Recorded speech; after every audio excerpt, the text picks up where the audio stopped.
What drives a peaceful nation to fast-track its defenses by nearly a decade? Why is Sweden, long known for neutrality, suddenly racing to outsmart drones and missiles? Is this a sign of a shifting Europe, or the first move in a new kind of war?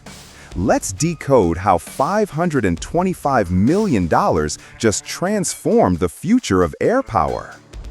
In a bold and unprecedented move, Sweden has just announced a $525 million defense acceleration, a decision that signals how quickly Europe's threat landscape is changing. According to the Swedish Ministry of Defense, this investment aims to speed up counter-drone development and boost the readiness of the JS-39 Gripen fleet, Sweden's frontline fighter jet. Out of the total, $368 million will go into anti-drone weapons, jammers, sensors, and interceptors, systems designed to detect and neutralize small, fast, and hard-to-track drones. The remaining $158 million will fund Gripen spare parts, mission gear, and deployable base equipment, ensuring the jets can operate from more locations, even temporary road strips if needed. But the most striking part? Sweden has brought its anti-drone delivery target forward by 8 full years, from 2036 to 2028. In Europe's slow-moving defense procurement environment, that kind of acceleration is almost unheard of. This isn't just about buying equipment, it's about buying time. Sweden clearly senses the urgency of modern threats and wants its forces ready before they arrive. Sweden's new counter-UAS package isn't just a shopping list of gadgets. It's a complete defensive architecture designed to protect its air bases and frontline units from one of today's fastest evolving threats, drones. These aren't hypothetical scenarios anymore. From Ukraine to the Middle East, cheap quadcopters and long-range one-way attack drones are rewriting the rules of warfare. And Sweden knows that without countermeasures, even a multi-million-dollar fighter jet can be grounded by a drone that costs just a few $100s. That's why this tranche focuses on layered protection. Early warning devices will detect incoming drones. Wearable and vehicle-mounted jammers will disrupt their signals. That's the soft kill layer. But if that fails, purpose-built interceptors step in. Small, agile systems designed to physically take down drones before they reach critical areas like runways, fuel depots, and flight lines. Combined with new radar and sensor suites, this network provides detect-to-defeat coverage, from the outer perimeter of a base all the way to the near battle space. The key advantage? It allows Sweden to neutralize Group 1 through Group 3 drones without wasting its expensive air defense missiles. By pushing the timeline forward to 2028, Sweden isn't just speeding up procurement, it's compressing the entire military learning curve, doctrine, training, and sustainment. This means its base defense squadrons and maneuver units can start integrating counter-UAS tactics years earlier, ensuring the Gripen fleet and ground forces stay one step ahead of the drone threat. On the air power front, Sweden's new investment isn't about buying more Gripens, it's about making every existing jet count. Rather than expanding fleet size, Stockholm is focusing on availability and agility, ensuring that every JAS-39 Gripen can fly more often, from more locations, and recover faster between missions. The funding channels into spare parts, mission equipment, and base support kits, all aimed at boosting sortie generation and reducing dependence on any single airbase. This is where Sweden's Cold War strategy quietly makes a comeback.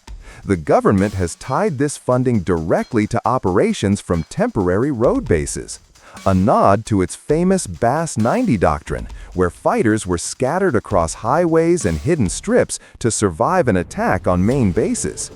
It's a strategy of mobility over mass, and few jets in the world are built for it like the Gripen. Saab designed it from day one to operate under these austere conditions. Short takeoff, quick refuel, and rapid turnaround by small ground teams. Now, with modern base kits and updated logistics packages, that concept is being reborn for the drone and missile age. This isn't just nostalgia for Cold War tactics, it's a deliberate adaptation. In an era where satellites track every movement and drones can strike anywhere, survival depends on staying unpredictable, and Sweden is making sure the Gripen can do exactly that. This next phase of Sweden's defense upgrade is all about staying alive under pressure and striking back faster than the enemy expects. With wearable and vehicle-mounted jammers, Swedish base security teams can now shield critical approach corridors from hostile drones, constantly shifting their jamming positions to avoid enemy geolocation. This mobility creates a kind of electronic camouflage, confusing incoming drones and disrupting their command links. What makes this system even more formidable is its layered synergy. Soft-kill jammers blend seamlessly with hard-kill interceptors, creating a true defense in depth, where multiple lines of protection overlap to ensure no drone slips through. New generation sensors now play a pivotal role here, improving tracking accuracy on small, low-signature drones that previously slipped past radar. This tighter track custody means fewer false alarms, faster queuing for interceptors, and less operator fatigue, an essential edge and 24/7 drone defense. On the Airpower side, Sweden's Gripen squadrons are set to operate with unprecedented resilience. Expanded spare parts pools mean shorter maintenance cycles and higher mission-capable rates. And with road-based kits and mission support modules, these jets can disperse across the country within hours, keeping sortie tempo alive even if major runways are hit or craters disrupt operations. The result is a survivable, flexible, and high-frequency air force, one that can sustain air policing, air defense, and strike missions under constant drone harassment and precision strike pressure. In short, Sweden is building an air power ecosystem that doesn't just fight, it endures. With Sweden now fully integrated into NATO's northern air and maritime defense network, the stakes have changed. Russian drone and missile activity across the Baltic region, combined with hard lessons from Ukraine, has made base defense and sortie resilience no longer optional but essential. By pulling its counter-drone delivery schedule forward by almost a decade, Sweden is signaling a strategic pivot, away from slow, incremental modernization and toward crisis-driven adaptation. The message is clear. The Swedish Air Force must be able to fight under sustained attack, protect critical infrastructure, and still generate combat sorties when it matters most. By linking its new counter-UAS layers with a revitalized dispersed basing model for the Gripen, Stockholm isn't chasing new platforms, it's recalibrating for survival.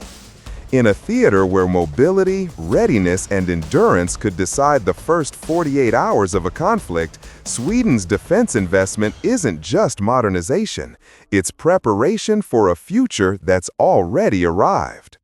As Europe's skies grow more unpredictable, Sweden's rapid response shows one thing: survivability is the new strength. The Gripen's agility and the counter-drone shield aren't just upgrades, they're a message: adapt fast or fall behind.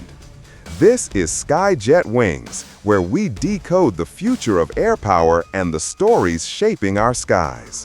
Subscribe now if you believe in smart defense, bold innovation, and the power of air dominance. And as